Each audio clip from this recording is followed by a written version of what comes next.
The Fire of the Spirit, The Journey of Elena Guerra. In the beautiful walled city of Lucca, Italy, a girl named Elena was born into a family of nobility and grace. Though her surroundings were filled with silken tapestries and grand halls, her heart was drawn to something far more quiet and profound.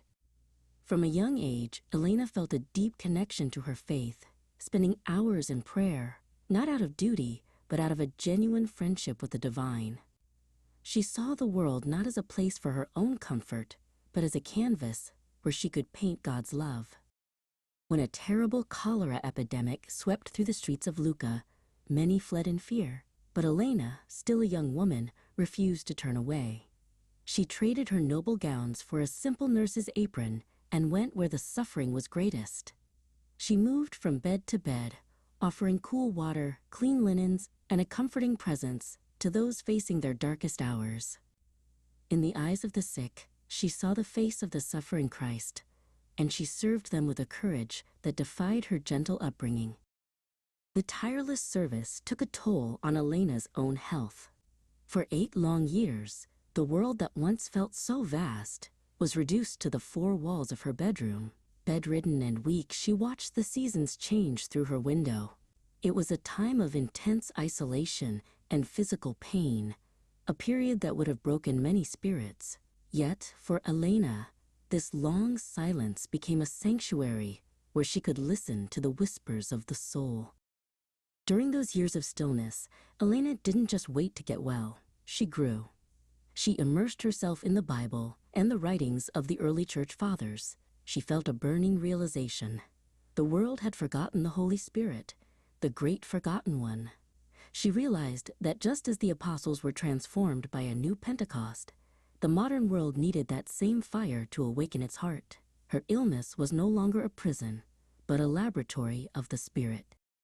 Once her strength finally returned, Elena traveled to Rome with her father, Antonio.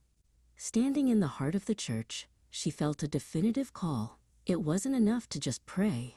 She had to act. She envisioned a community of women dedicated to spreading devotion to the Holy Spirit and educating the next generation. Under the shadow of St. Peter's, the seeds of her future mission were firmly planted in her heart.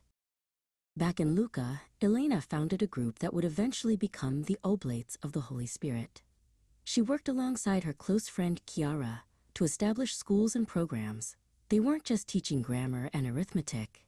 They were teaching children how to live a life fueled by inner grace. Elena's vision was a permanent cenacle of prayer, where the fire of faith would never be extinguished. Among the many students who walked through Elena's doors was a young, quiet girl named Gemma Galgani. Elena recognized a special light in Gemma, a spiritual depth that mirrored her own. She mentored Gemma, teaching her that holiness was not about grand gestures, but about total surrender to God's will. Elena's influence helped shape the young girl who would one day be known to the world as Saint Gemma. Elena's heart was restless for the whole church. She began a bold correspondence with Pope Leo XIII, writing letter after letter with a single persistent message: "Holy Father, lead the people back to the Holy Spirit." She urged him to renew the church by emphasizing the Spirit's role. She was a lone voice in Lucca, but her words carried the weight of a prophet, fueled by a passion that would not be silenced. In the Vatican, Pope Leo XIII read the letters from the humble sister in Lucca. He was moved by her persistence and the clarity of her vision. In response, he issued documents that called for a worldwide novena to the Holy Spirit and emphasized the importance of the Spirit in the life of every believer. Elena's holy pestering had reached the highest office of the Church, sparking a renewal that would reach every corner of the globe.